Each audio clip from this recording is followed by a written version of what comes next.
Hello, everybody. Today we'll be discussing communication in the workplace.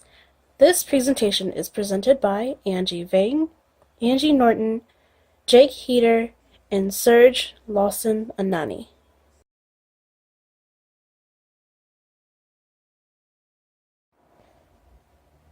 The purpose of this presentation is to improve communications between employees and also their employers.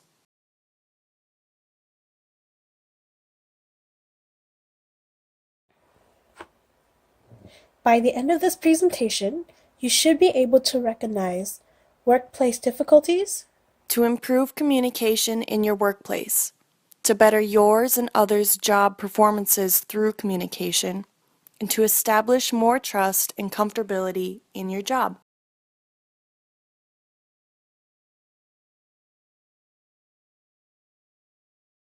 What can cause communication problems in the workplace? There are actually several things that can cause communication problems within the workplace. We will discuss them further within this presentation. Improper new hire training. When new hires do not receive communication training, they are forced to learn proper communication by a process of hit and miss. Cultural differences. The office has become a melting pot stocked with people of diverse backgrounds and cultural customs. People tend to associate to others who have similar cultural habits. Challenges of small group dynamics and team communication issues. Another communication problem that occurs in the workplace is when a manager or an employer disregards professional development and instead focuses all communications with the employees only on the current role.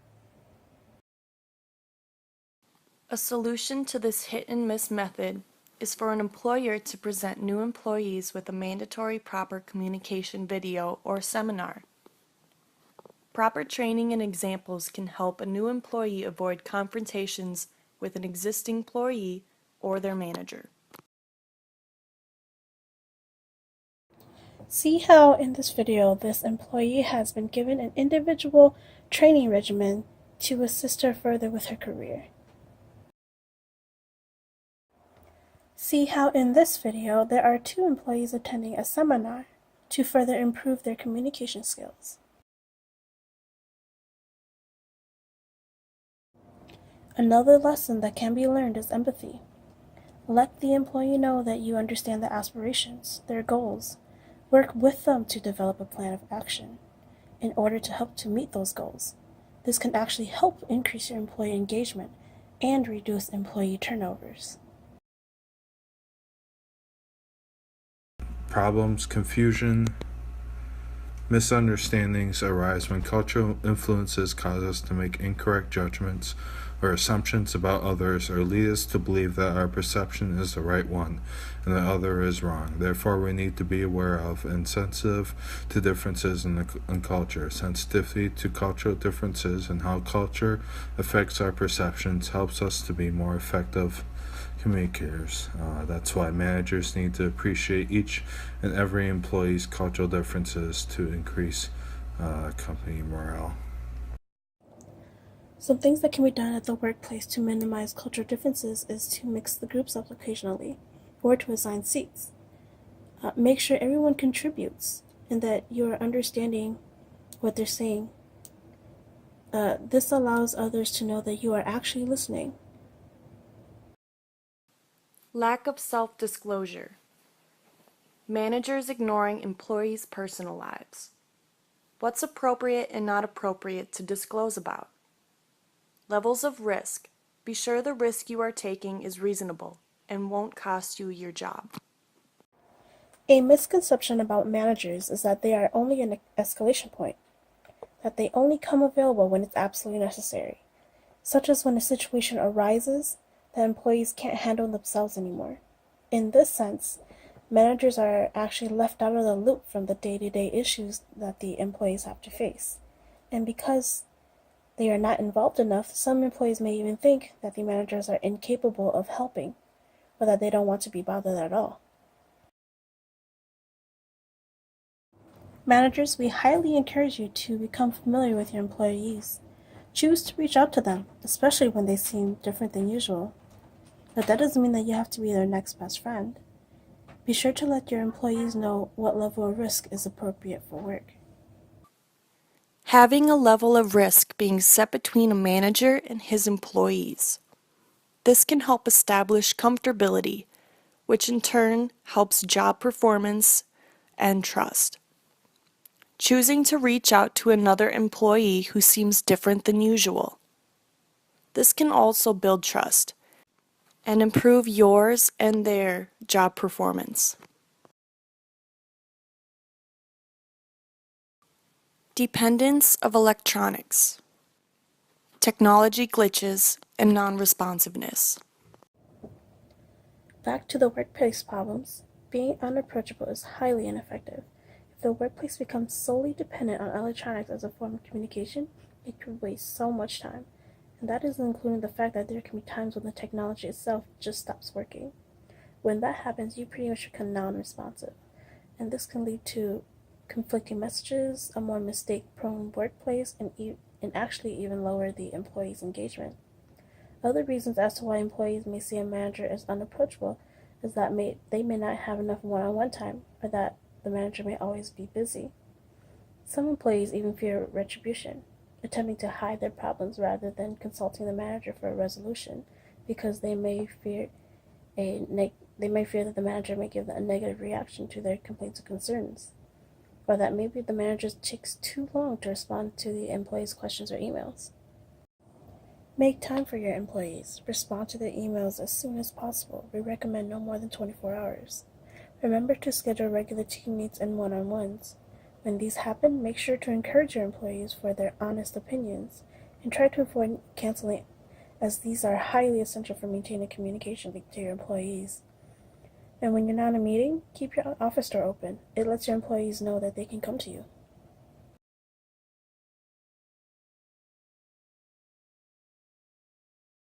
Communication protocol, a policy on sending group and individual emails, providing regular status reports to the entire office, clarify the meaning of your messages.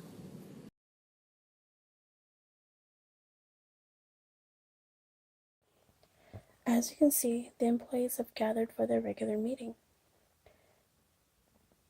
And then they are provided the regular status reports of the office.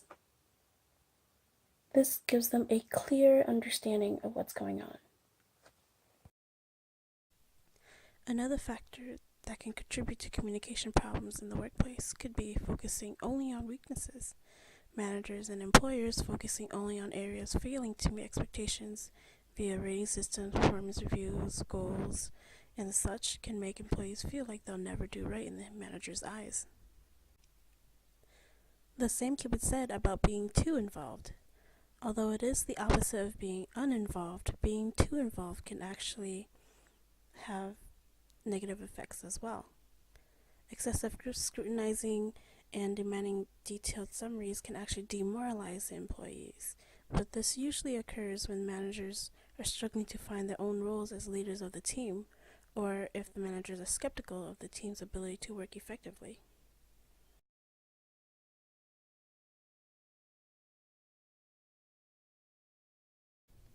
So what can be done to combat these complications? Well, managers can focus on strengths rather than weaknesses. Place the employees in positions that will utilize their skills.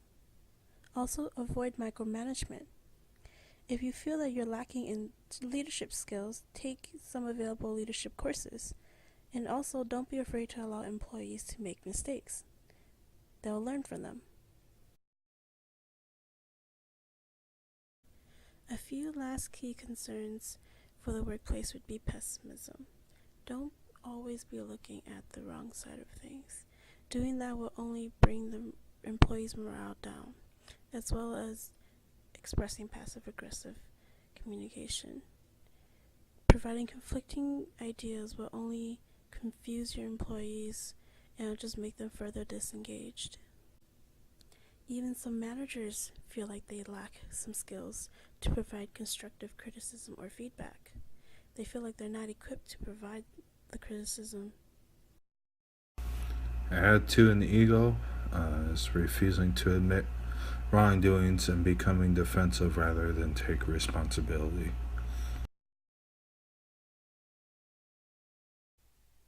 Be optimistic. Optimistic managers actually inspire progress and innovation, as well as be direct. Clarity is the key. Be precise and directly to the point. Also be truthful. Trust is crucial. If you feel like your team is having difficulties with this, take emotional intelligence training for the whole entire team.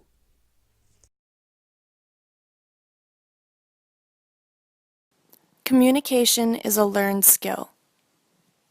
Learning communication skills provides you with options so that you can use a method that is best suited to the situation. The ability to communicate effectively is a learned skill and a valuable one. Self-disclosure involves risk. Low risk is sharing our thoughts, opinions, and attitudes.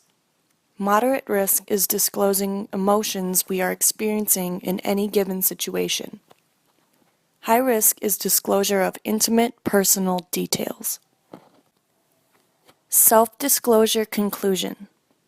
We can let others know us better by revealing intimate information about ourselves and/or about how we feel about something.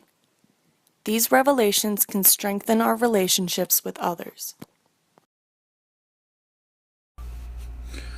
Failure to listen is another one of our text connections. Managers listening to employees is an imperative asset for a variety of reasons. One consequence of poor listening is that it will decrease the amount of information we process, eliminating one of the sources that can be learned from.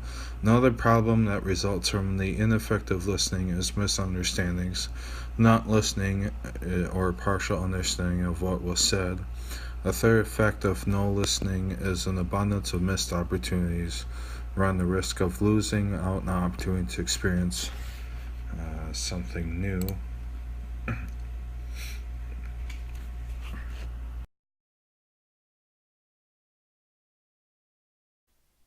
Because we all come from different cultural backgrounds, whether it's religious or environmental or any such other.